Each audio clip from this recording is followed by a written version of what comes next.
신율의 뉴스 정면 승부 3부 시작합니다. 오늘 3부 정면 인터뷰에서는 김용태 전 의원 만나서 입장 들어보겠습니다. 국민의힘 김용태 전 의원 연결돼 있습니다. 안녕하십니까? 안녕하십니까. 김용태입니다. 교수님. 예. 아니죠. 원래 양천이시잖아요. 예. 지역구. 근데 이번에 고향으로 가시는 모양이에요? 그전에 또 구로도 있었죠. 아, 그러시군요. 예. 예. 제가 2018년도에 당 사무총장 하면서 예. 직접 그 인적 혁신한다고 그 제 지역구를 스스로 내려놓지 않았습니까? 삼선했던 양천을을. 예.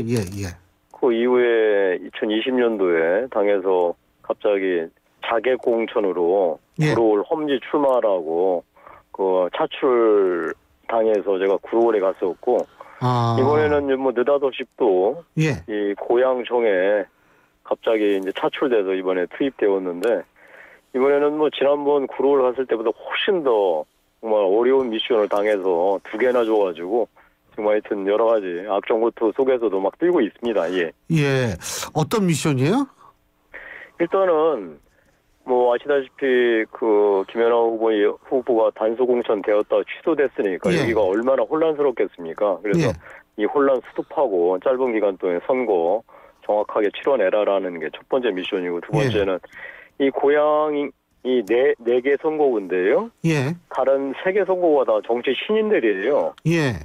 그래서 그 당신이 가서 이 신인들 다 같이 선거운동 제대로 하면서 고향 4개 전부 다시 다 탈환하라 라고 하는 미션을 받았습니다. 그렇군요. 예. 저 김용태 전 의원님께서 보실 때 지금 현재의 선거 판세 뭐 반드시 고향을 얘기를 하는 게 아닙니다. 예. 이 수도권 선거 판세 어떻게 파악하고 계십니까?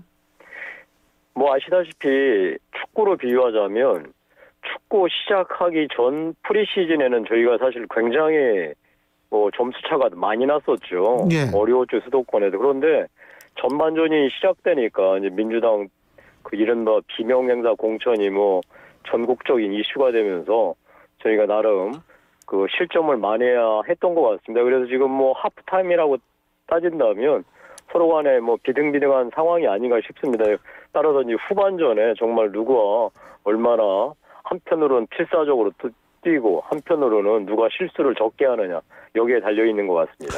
일각에서는 정권 심판론이 다시 슬슬 좀 다시 일어나는 거 아니냐 이런 얘기도 하는데 어떻게 보세요?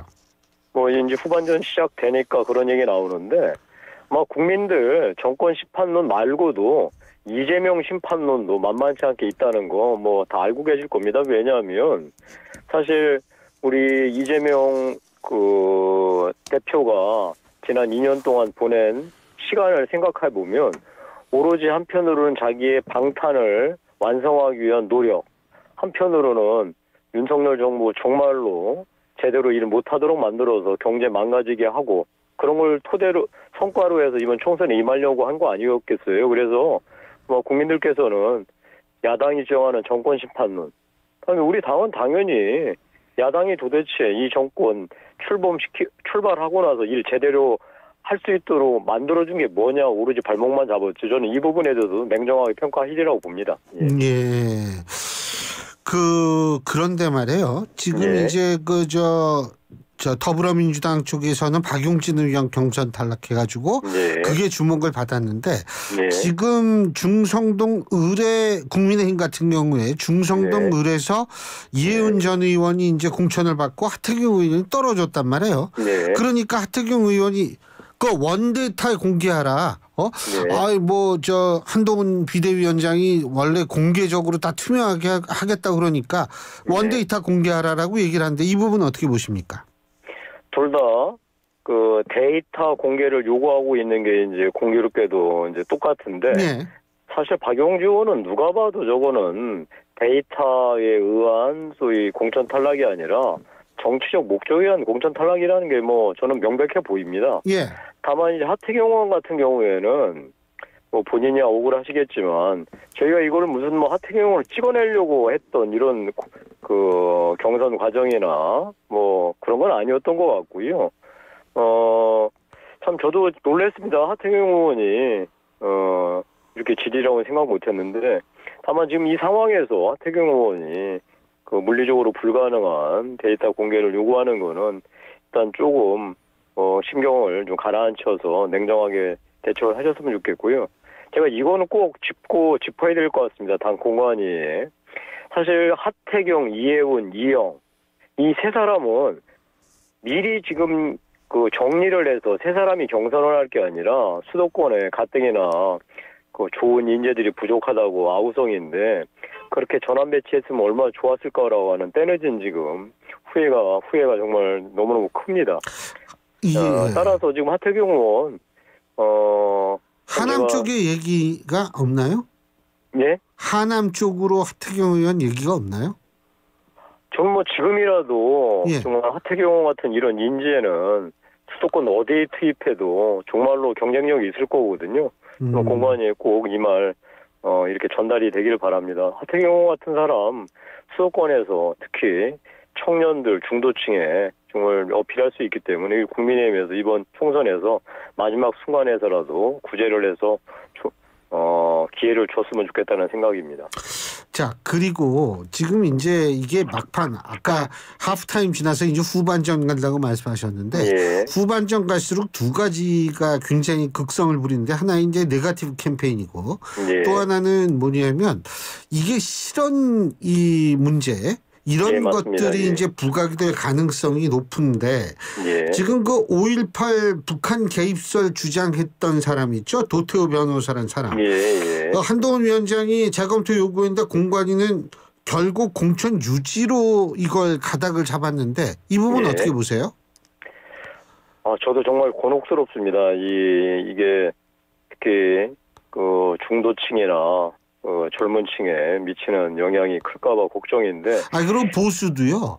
제가 예. 볼 때는 80% 훨씬 넘는 숫자니까 예. 뭐 구체적으로는 모르지만 대다수가 예. 이 광주 민주항쟁에 대해서 이렇게 얘기하는 거에 대해서는 사실은 그 공감을 못하죠. 예. 저도 뭐 있을 수 없는 일이죠. 뭐 북한군이 개입했다는 거는 사실이 아닌 거로 이미 판명된 게 언제인데 이제 와서 그런 얘기 하는 건 말이 안 되는 소리고요. 다만 우리 장동혁 사무총장도 입장을 밝혔듯이 도태우 후보가 정말 진정성 있게 두 번씩이나 과거의 잘못을 100배 사죄하고 현재는 전혀 그런 생각을 갖지 않고 있고 당이 이미 5.18 관련한 공식적인 입장을 천명한 바 거기에 100% 따르겠다라고 맹세했기 때문에 일단 이 노태우 후보한테 그 기회를 주는 게 맞는 거 아닌가 하는 점을 저도 수용을 할 수밖에 없는 상황입니다.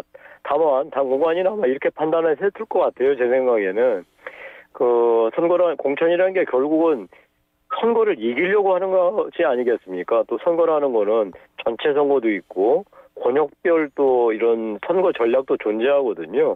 우리 도태우 후보가 출마한 TK 지역이라고 할까요? 전체 선거 전략 차원에서 일종의 고육대책을 쓴 게 아닌가 싶은데, 저로서는 일단 그 당의 입장을 어쩔 수 없이 수용할 수밖에 없고, 그 상황을 디폴트로 놓고서 열심히 선거운동을 하는 수 이해는 없을 것 같습니다. 예, 근데 그 문제는 사과 2번이나 했다. 예? 그러니까 사과를 충분히 한 것이고, 근데 이거는 너무 자의적 해석이라는 지적이 있더라고요. 예, 그렇게 국민이 어떻게 보느냐가 중요하다라는 그런 지적이겠죠. 이런 그래서 지적은. 제가 처음 제가 좀 곤혹스럽다라는 말씀을 드렸는데 당에서 그렇게 결정한 상황에서 저희 후보들은 거기에 맞춰서 또 나름 입장을 정하고 선거운동을 해야 되지 않겠습니까? 물론 당연하죠. 교수님, 하여튼 이 곤혹스러운 수도권에 두고 있는 후보. 당연하죠. 심정 헤아려 주시기 바랍니다. 예. 영향은 없을 거라고 보세요? 예. 일부 영향은 있겠죠. 있을 텐데, 사실 오늘 이런 거 갖고 저희가 이리비해서는 안 되는데 오늘 정봉주 전 의원 전 의원 후보 박용진 강북이요. 잘 나가는 그 찬란한 우리 후보 제끼고 후보된 사람 그 사람 막말은 저는 이 도태우 후보 못지않은 정도가 아니라 그건 그야말로 폐륜이죠. 말이 되는 소리입니까? 아니 DMZ에서 군인들 우리 정말 소중한 우리 아들 군인들이 지뢰 밟아서 발목 잘리면은 그거 주겠다. 목발 선물로 주겠다. 경품으로. 아니 이게 그냥 일반 유튜브가 하는 거였으면은 그래도 문제가 될 텐데 전 국회의원이 아닙니까? 국회의원 했던 사람이 그리고 계속 정치의 뜻을 가졌던 사람이 그런 말을 한다? 저는 상상이 안 됩니다. 원래 정몽주는 막말하기로 유명한데 이런 말이 드러났다면 마찬가지로 우리 도태우 후보 문제되는 것처럼 민주당도 당연히 공천 취소 이런 적극적인 입장 가져야 되는 거 아니겠습니까? 그래야지 민주당도 우리 김부겸 무슨 민주당 선대위원장이 도태우 후보 그 자격 시비하는데 이런 거에 처리하지 않고서 이런 말할 자격이 있을까요? 근데 정봉주 전 의원께서도 이 발언에 대해서 정중히 사과했습니다. 예. 그러면 사실 이것도 뭐 이 사과를 한 거는 그 도태우인가요? 이분하고 뭐 똑같은 입장이 된 거 아니겠습니까? 아, 참, 그래서 뭐 이 정치라는 게 결국 국민이 어떻게 받아들이냐 문제 아니겠습니까? 예. 저는 뭐 이 도태우 후보의 과거 발언, 지금 이제 사과는 했지만 그것도 문제가 있다고 생각하지만 정봉주 의원의 그 발언은 정말로 인간적으로나 정치적으로 용납할 수 없다는 그런 입장을 분명히 말씀드립니다. 알겠습니다. 그리고 사실은 253개가 아니라 지금 이번엔 254개죠. 예? 그렇게 됐더라고요. 선거구가 하나가 늘었더라고요. 왜 늘었냐 하면 전북을 유지하는 바람에 비례해서 그냥 하나 가져왔는데 죄송한데 우리 김용태 의원님은 비례대표제가 필요하다고 보세요? 참 지금 이런 상황이니까 아니 그냥 뭐 부족하면 그냥 막 갖다 써도 되는 게 비례대표. 아니 그리고 저는 뭐 이 비례대표 하시는 분들 폄하할 생각은 전혀 없는데요. 사실 비례대표 뽑히는 과정이 그야말로 지역구 공천하는 거는 그나마 무슨 뭐 경선을 하니 시생 공천을 하니 이런 소리 하지만 비례대표는 100% 그냥 당 후보가 순서 정해서 그냥 내리꽂는 거 아닙니까? 사실 정당이라는 게 민주적 절차에 따라서 반드시 진행돼야 된다는 헌법 규정이 있는데 비례대표를 뽑는 방식이나 비례대표 정당의 공천 방식은 완전 헌법 위반이에요. 저는 그래도 비례대표제에 대해서 정말 근본적인 그 재검토가 필요하다고 생각합니다. 신 교수님 생각하고 뭐 전적으로 동의합니다. 직능 대표성도 아니고 뭐 이게 사실은 저는 이 비례제 이게 뭔가 전 한두 석은 필요하다고 봐요. 예를 들면 사회적 소수자 예를 들면 저도 그건 동의합니다. 한두 석 제외하고는 나머지는 그냥 왜냐하면 그 비례대표했던 사람들 전부 또 이제 비례 끝날 때 되면 지역구 찾아다니고 이러잖아요. 사실 뭐 한 15년 전, 뭐 20년 전만 해도 비례대표를 주는 게 사실은 전체 선거운동 전략 차원에서 하기도 했었습니다. 뭐 지역 대표성, 그다음에 직능 대표성 이런 것들은 존재했었거든요. 그게 나름 역할을 뭐 했다고 하는데 지금은 그야말로 이게 도대체 어떠한 기준으로 비례대표들이 지금 그 공천을 받고 순번을 배치받는지 전혀 모르겠어요. 저도 정치 20년 했는데 비례대표 되신 분들 죄송하지만 그분이 앞번에 비례대표를 받은 게 과연 어떠한 지금 당에 그 의미가 있고 국민들한테 어떻게 설명할 수 있는지 저 잘 모르겠더라고요, 사실. 참 저도 그래서 여쭤본 건데 그 조국 혁신당은 어떻게 될 것 같으세요? 그 조국 혁신당 국민의힘이 굉장히 좀 위협적이라고 보세요? 지금 사실 저희로서는 골치 아픕니다. 왜냐하면 저희는 조국 혁신당이 민주당하고는 화학적 결합하는 건 사실 불가능하잖아요. 저도 그건 조금 어려울 것 같아요. 그런데 문제는 이게 완전히 이상한 지금 다른 효과를 내고 있는 게 사실 민주당을 지지했다가 뭐 비명영세 공천이 이런 것 때문에 질려가지고 사실 국민의힘을 찍지 않고 투표를 포기하려고 했던 사람들 이런 사람들을 지금 다시 그쪽으로 조국혁신당으로 끌어모을 수 있지 않느냐. 어쨌거나 조국혁신당은 뭐 야권이잖아요. 야권 전체로 봐서는.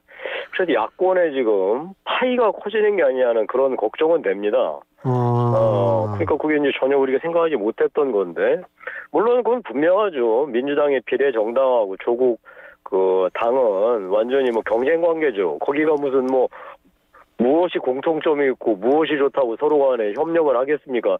이 선거 끝나고서도 제 생각에는 합쳐지기는 어려울 것 같고. 예, 그건 좀. 이재명 그 대표 입장에서는 자기가 공천하지 않은 사람들 당 합쳤다가 또 말 안 들으면은 그때는 어떻게 하겠어요. 그래서 그 이재명 대표도 지금 상당히 곤혹스러울 텐데 전체 우리 선거 무대에서 보면은 여야로 놓고 보면은 저희 여쪽이 조금 더욱더 긴장해야 하는 게 아닌가 싶습니다. 그래서 그럴수록 우리 국민의힘 위성정당인 비례대표 이 비례대표 정당이 정말 공천에 심혈을 기울여야 할 것 같습니다. 일각에서는 조국 혁신당이 이 정도의 주목을 받기 때문에 정권 심판론이 더 불이 붙을 수 있다. 뭐 이런 얘기도 있더라고요. 근데 뭐 제가 아까 말씀드린 대로 야당이 주장하는 정권 심판론은 예. 이재명 심판론도 못지않게 활성화될 거라고 보고 거기에 대해서 조국 심판론도 뭐 만만치 않겠죠. 조국은 이재명은 지금 재판받고 있지만 참 이재명 대표는 재판받고 있지만 조국은 이미 1심에서 유죄가 선고된 사람이에요. 2심까지가 됐습니다. 2심이요. 예.